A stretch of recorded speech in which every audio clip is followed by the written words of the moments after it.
NRL Vid 090 back here with the third video today, and today's another season preview, and this time it's on the New Zealand Warriors for this upcoming 2021 season. So obviously in this preseason the Warriors have recruited very smartly and recruited really well, such as getting a big name like Anfield Blake, Bailey Sirinen. They've got Ewan Aiken from the Dragons. They've got Ben Miller from the Super League. Also, Kane Evans from the Parramatta Eels. So this preseason, the Warriors have recruited really strongly, I think, and also they've got a great team heading into this year as well. I see like a lot of positives. The Warriors for mine are definitely hype worthy. Unlike teams like Titans, I don't think Titans deserve any hype. But I think a team like Warriors heading into 2021, they definitely deserve the hype because of the team they have. They have a very strong forward pack. I think it looks even stronger now with AFB and Benjamin Masila being there, BMM, and you've also got guys like Eliasa Katoa, Tohu Harris all there. It makes the full pack look better, and they've got a good backline like RTS at the back. You know, it's final year of the Warriors, obviously, which is unfortunate for the Warriors and fans. But I feel like he'll have a big 2021, and he would like to end his tenure at the Warriors on a high note. And look, the Warriors also have got a two big gains, coming back, which is they have Fosatua and Kemamalo, two of the most dangerous wingers on their day, both acrobatic. No, both know their way to the try line. So I feel like that's a big game for the Warriors right there, but getting them two back on the wings. Look, it's going to be a really good season for the Warriors, in my opinion. I think that they've got the team to do some great things. Just depends on maybe a couple of things like the hooker position, but look, I think Warriors are in for a big year, in my opinion. So let's get into the preview, shall we? So this is my 1 to 17, in my opinion. So this is everyone at full strength. This is what I'd pick, in my opinion, if I was in charge of the Warriors. This would be my team personally. So at fullback, I've got the captain RTS, Roger Tuivasa-Sheck. On the wings, I've got David Foster-Tua and Kim Mamalo. The centres are Peter Hickory and Ewan Aiken. The halves are Cody Nikorima and Chanel Harris-Tavita. The front rows are Anfield Blake and Ben Masila. The hookers Carl Lawson. The back rows are Eliasa Katoa and Tohu Harris. The locks Jazz Tavaga. And off the bench, number 14 Wade Egan, 15 Bailey Sirinen, 16 Leeson Armour, and 17 Kane Evans. And the coach who used to coach the Dragons and Knights is now back in the NRL, coaching the Warriors, and that's Nathan Brown. I think that's a pretty decent team right there. I think Warriors have got a really good back line as well as a forward pack, very strong, very solid. So I feel like that with a team like that, they should definitely be in finals contention. I think they can do some big things, very dangerous in my opinion. Got a nice, good bench as well. Got a lot of impact, like Kane Evans will bring a lot of impact, I reckon, off the bench, a lot of energy. At least an Armour, look, not too much impact, but he's experienced. At least you need one of those guys off the bench, I reckon, an experienced old heads, safe player. And Bailey Sirinen, he's a freak, Sirinen. He was great at South, so I think he would be better starting, but I think off the bench he can provide a lot. So that's some good stuff there for the Warriors. Now, this is their Warriors. In my opinion, this is the Warriors' strengths heading into 2021. So he's the strengths of mine. So some of the strengths of the Warriors heading into 2021 is their starting forward pack. It's very mobile. Starting forward pack, and their whole 1 to 17 is very powerful, in my opinion. So their forward pack, I think the Warriors got one of the best forward packs in the game at the moment, because they've already got Ben Masila, who's an absolute freak in the Super League.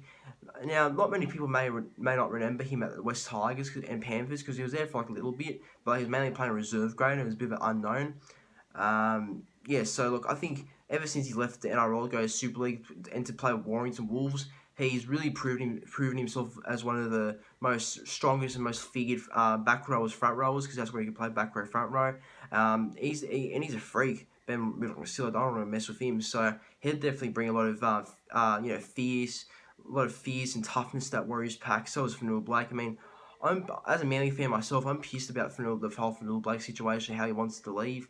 I don't believe it was because of family at all, but it could have been, but I don't believe it was. I think it was a different story, but I'm not going to get into that. But either way, I think Fanua Blake will, he'll be really good for the Warriors. I think he'll be probably the buy of the year so far. I'm predicting so far, and I think he'll do some big things for the Warriors. I think this signing for the Warriors will be really big, and he'll definitely provide a lot of like a lot of toughness, like Middle Maslow would provide, but also a lot of confidence because Fanua Blake's a confidence player, and he will definitely bring that to the whole Warriors team. So I think Fanua Blake will be one of the best front. Yeah, of course, he will be one of the best front rowers because he's obviously one of the best front rowers in the game, and I think that his good form, he always shows every game will be reflected on how the Warriors go each week, and he will continue his great form of the Warriors. So yeah, I think Fanua Blake will do great there. And just the whole 1-17 overall, I think the Warriors got a great team. You know, their spine isn't that bad. RTS, he's one of the best fullbacks in the game. You know, Cody Nikorima wasn't really sold on him at first, but now he's really grown as a player next to Chanel Harris-Tavita. I think Nikorima and Chanel Harris-Tavita become a really good halves combination. They both know each other pretty well, know each other's games. So Nikorima, yeah, he's fitting really well at 5'8" role with Harris-Tavita halfback. Harris-Tavita, he's a freak. He'll be one of the next. I think he'd be one of the next best halves coming through. I think he's definitely one guy to look forward to in the coming years. He's definitely got a big future. CHT Chanel Harris-Tavita, so I can't wait to see him shine in the next couple of years. But you know what, the only concern for me with the whole Warriors team, because I have no concerns with that Warriors team at all. I think that Warriors team is completely fine at 1-17.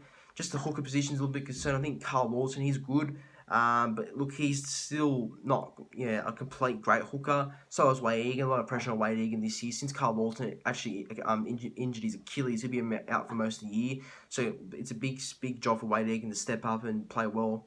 Some of the weaknesses for the Warriors. Now, I feel like, and I just mentioned it then, it's a hooker position. So the Warriors obviously were chasing Brandon Smith, and if the Warriors got Brandon Smith, if the Warriors did get Brandon Smith, I reckon they'll be a top 4 team, in my opinion. That's my opinion anyway. They've got the cheese. I think they'll be top 4. Unfortunately, Brandon Smith doesn't want to go there. I think he doesn't want to go to New Zealand for some reason. I don't know why, but it must be just his opinion. Brandon Smith, why doesn't want to go there. So yeah, look, it's just a weakness, the hooker position, because now Carl Lawson's out for the rest of the year, so it's going to be all up to Wade Egan to perform each and every single week when he's starting to be at his best, because Wade Egan, I thought he'd go really well the Warriors in 2020, but he instead became an absolute failure. You know, I thought that he'd provide some big things to the Warriors, because I thought he was great at Penrith, good young hooker and kid coming up, but didn't provide at Warriors. Let's see if he can get better the second time lucky, who knows. I hope Wade Egan can improve, but honestly, I can't really see it. Wade Egan is just nothing special in my opinion, but I think all Warriors fans would be hoping that he does show immense improvement heading to this year.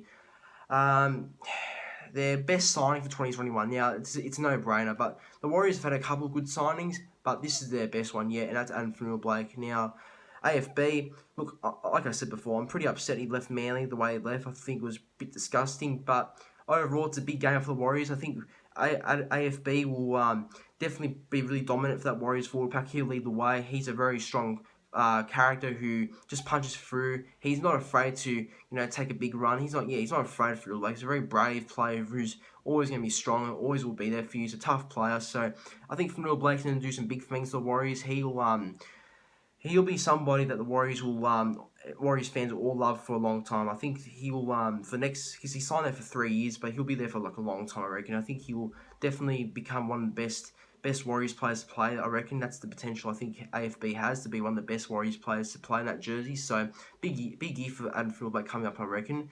The worst loss. Now, Warriors haven't really lost any big name players. I mean, they haven't lost anyone that huge. I think the only player I think was pretty big is Isaiah Papali'i. I think Isaiah Papali'i, he's a decent young junior from the Warriors because he was junior there. And he was good off the bench. He played back row, lock, a bit of prop. He's decent, Isaiah Papali'i. So I think Warriors fans will be a little bit upset losing a local junior like him. I think it was solid overall. Nothing too great, but I think that he did feel him pretty well when he was playing for the Warriors. So maybe that's a little bit of a loss there, but not big at all. But the player that needs to step up for the Warriors in 2021 is Wade Egan. Obviously, Wade Egan needs to step up because he's the guy that it's because the hooker position is really important these days. Playing hookers, it's really important. You need to be in your best game if you want to play well.